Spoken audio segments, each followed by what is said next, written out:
11번 설명에 앞서서 10번에서 제가 조금 잘못 필기한 게 있어서 정정하도록 하겠습니다. 자, 의방 유치가 이제 의학서로서 종합적 1443년 세종 15년에 표준됐고 의학 백과사전으로서 이게 향약 집성방이 되겠고요. 향약 의학 종합서로서 향약 집성방이 있고 그다음에 세종 27년인 1445년에는 의학 백과사전으로서 의방 유치가 가능이 됐습니다. 제가 이제 1447년으로 했는데 1445년으로 정정하겠습니다.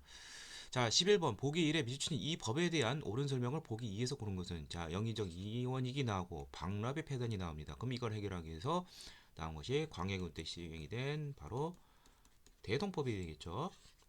자, 대동법은 특징이 뭐냐? 원래 가오별로 어떤 공납을 이제 토지 결수, 토지 면적별로 이제 걷는 것이죠. 그리고 특산물이 아니라 내기 쉬운 쌀이라든지 포, 돈으로 걷게 되는데 쌀로 될 경우 1결당 대략 12두 정도를 걷게 되었습니다. 자, 그런데 이제 그 뭐 공납이 완전히 다 없어진 것은 아니고 이제 상공 정기적으로 내는 것만 폐지가 되고 뭐 별공이라든지 진상 임금께 드리는 것은 여전히 존재하였습니다.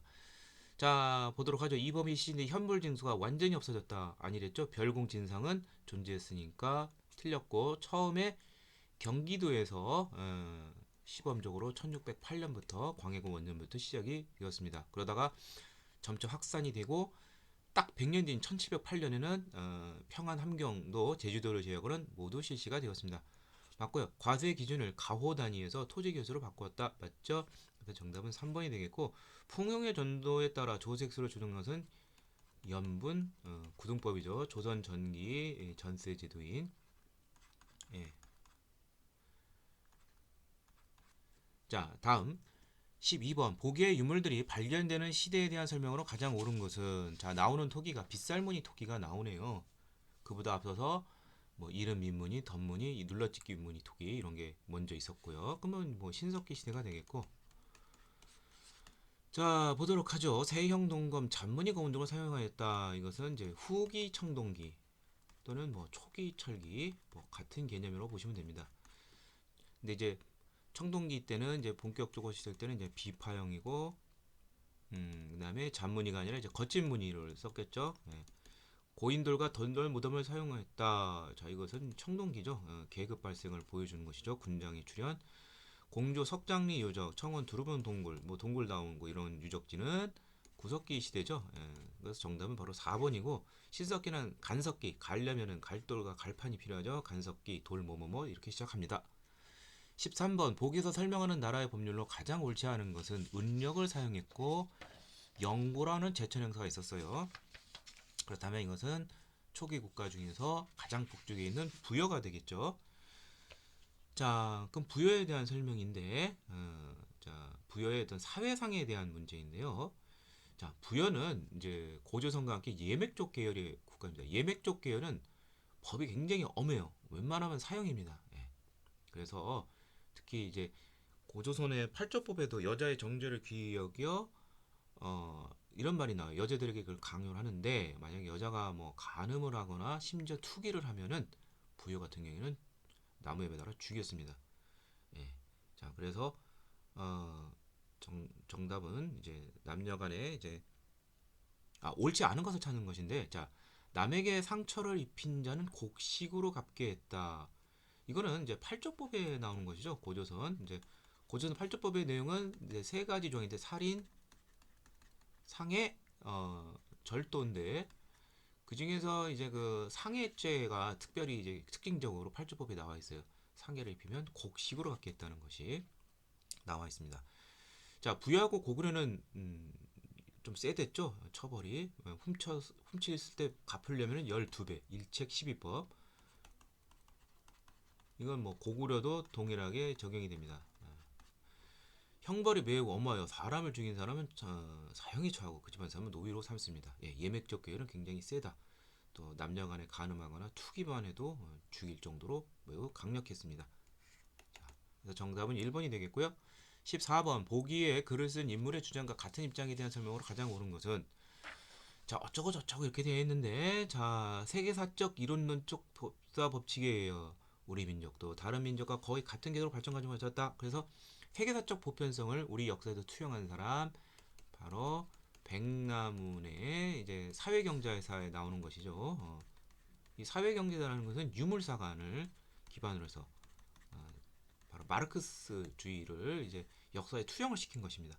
이렇게 봤을 때 우리나라의 그 역사 발전도 세계사와 거의 동일하게 갔었다. 근데 이제 일제 식민사관은 정체성론을 해서 한반도는 노예제 상태에서 조선시대까지 이어졌다라는 특수성을 너무 강조합니다. 근데 백남은 세계사적 보편성을 통해서 일제 식민사관을 논박하는 것이죠. 예, 그래서 정답은 바로 4번이 되겠고, 바로 이 사회경제상관이 바로 이제 유물상관, 경제적으로 이제 투영을 하는 것이죠. 예, 그래서 정답은 4번이 되겠고요. 자, 나머지는 어떤 사람인지 살펴보죠. 민족 정신을 강조하면서 우리 고유의 특색과 전통을 찾았다. 이걸 이제 이른바 이제 민족주의 사관이라고 하죠. 그래서 뭐 예를 들면 신채호 선생 같은 경우에는 네, 뭐 난가사상, 뭐 박은식 선생은 이제 혼을 강조하고 국혼, 뭐 정인보의 5천년 조선의 얼, 뭐 그다음에 문일평의 조선심, 뭐 이러한 우리의 고유한 특색 전통 이런 걸 찾았습니다. 신채와 박은식의 사행을 계승했다. 이건 이제 민족주의 사관이고 전혀 번지수가 다르죠. 그 다음에 역사학의 주관적 해석을 배우고 문헌 고정을 중시했다. 이것이 바로 실증주의 사관이고 대표적인 사람이 이제 이병도가 있죠. 두 개의 이병도, 진단학회.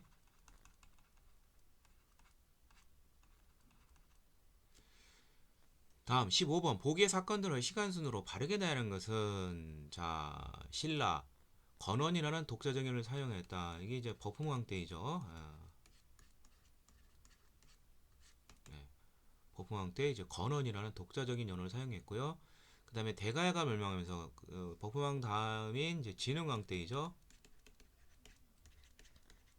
그 다음에 낙랑군을 완전히 몰아내고 대동강력을 확보하였다. 이건 신라 아니 고구려 미천왕이죠.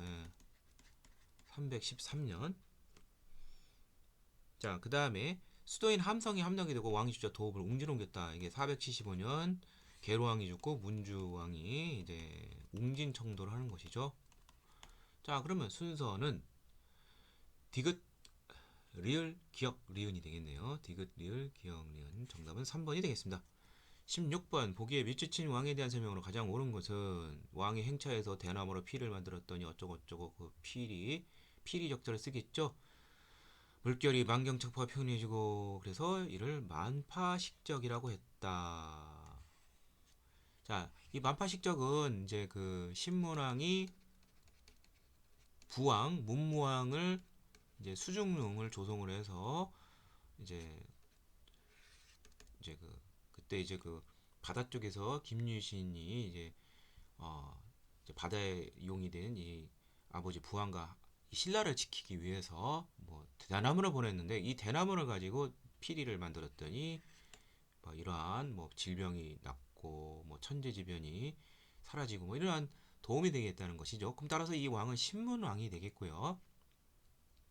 신문왕의 업적은 뭐 많죠. 뭐 경제적으로 볼 때는 귀족들의 특권을 없앴는데 관료전을 지급을 하고 수족권만 주는 기존의 노급을 폐지했죠. 자, 그 다음에 이제 그 지방 제도를 이제 완성합니다. 통치 제도를. 그래서 지방 제도가 구주 오소경 체제가 신문왕 때 완비가 되겠죠. 그래서 정답은 바로 2번이고요. 노급을 부활시킨 것은 이 사람은 노급을 폐지시켰고 노급을 부활시킨 것은 757년 경덕왕 때이죠. 귀족들의 반발로 정전을 지급하였다. 이건 성덕왕 때이죠. 고구려 부흥운동을 지원해서 나당 전쟁에서 이제 결국 승리한 것은 부왕인 이제 문무왕이 되겠죠. 자, 그다음 17번 보기의 조약이 체결된 이후에 일어난 사건으로 가장 옳지 않은 것은 제1관 조선은 자주로서 일본과 평등한 권리를 보유한다. 그 다음에 조선의 여도는 지극히 위험으로 해안을 측량한다. 연안 측량권 이거 뭐 강화도 조약이죠. 예. 강화도 조약에 보면은 1조에 뭐 조선은 자주이고 평등한 권리 이것은 청의 그 영향력을 이제 없애려는 것이고 불평등한 내용 뭐 연안 측량 그 다음에 여긴 나오지 않지만 제10관에 보면은 이제 뭐죠 그 치해복권 영사재판권이 또 나오죠.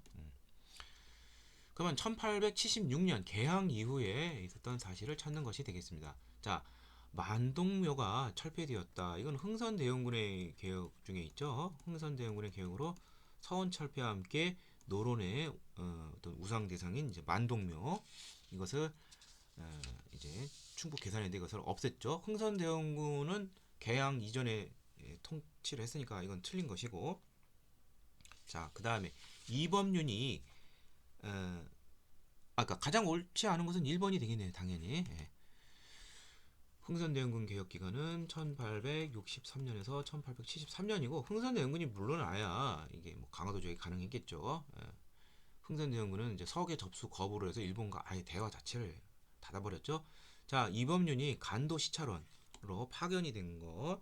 1902년 대한제국이 오늘날 이제 문제가 되고 있는 뭐 독도, 간도 이런 데에 대해서 우리 영토임을 확실하게 하는 조치를 취했는데 그중 간도에 대해서는 바로 그 북변도 관리라는 걸 설치해서 간도 관리라서 이범윤을 보냈습니다. 우리 통치 영역을 한 것이죠. 통리기무함이 설치되었다. 이거 1880년 12월이죠. 개항 정책을 총괄하는 기고 영남 유생들이 만인소를 올렸다. 2차 수신사로 다녀왔던 김웅집 조선 책량을 가져오니까 이거에 대해서 반대하는 내용에 대해서 비판하는 미국과 수교 이런 거 비판하는 거 1881년이죠. 정답은 1번이 되겠고요. 자, 보기에 조선시대 사건을 시간순으로 바르게 나열한 것은 뭐 이거 뭐 단순한 문제인데 뭐 이런 건 다 암기해야 됩니다. 기묘사, 기묘, 뭐 조광조 등 급진적 사림에 대한 훈구파의 반발로 일어난 것이죠. 1519년 중종 때 을모해변 이건 명종 때죠. 1555년.